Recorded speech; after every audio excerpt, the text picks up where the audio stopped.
Good morning. As I was reading the gospel just now, I thought, gosh, didn't we just hear this gospel passage recently? And I don't know if we did or not, if it was on a weekend or if it was a gospel, one of the other accounts. But then I started thinking a little bit more and how important it is that we hear this gospel passage frequently, that we recognize that Jesus calls us to put out into the deep, that he calls us to go beyond what we're comfortable with, that he calls us to go to the unknown, that he says, just trust me, right?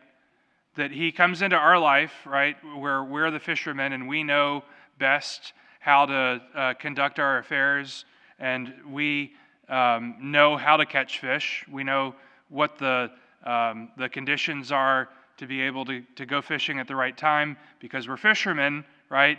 And this carpenter comes and says, this is what you need to do to go and catch the fish. And we say to ourselves, okay, I don't understand, but I believe in you, I trust you, so I will do it.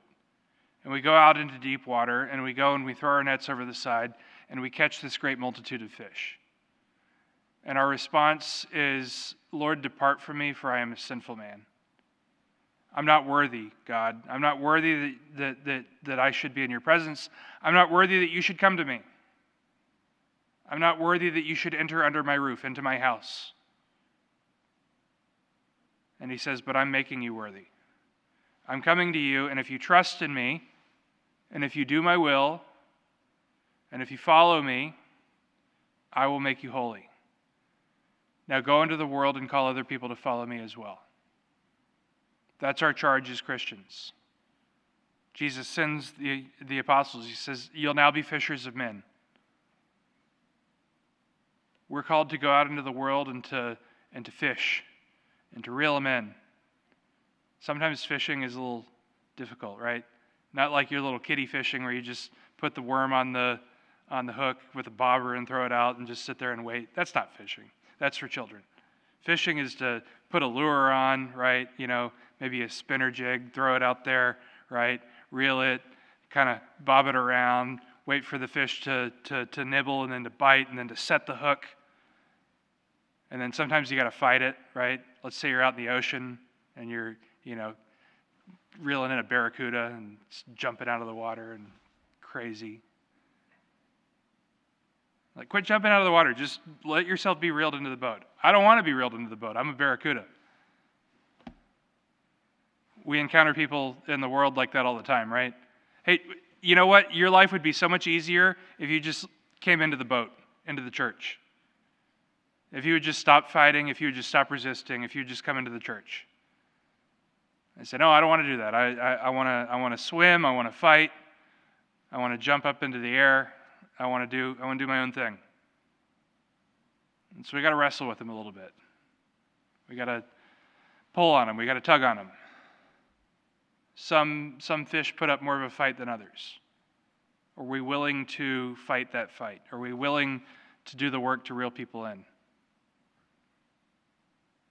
I guess we could further the fishing metaphor,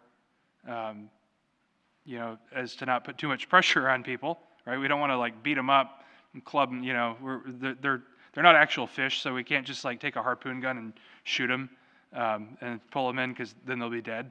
I guess that's where the fishing metaphor kind of falls apart.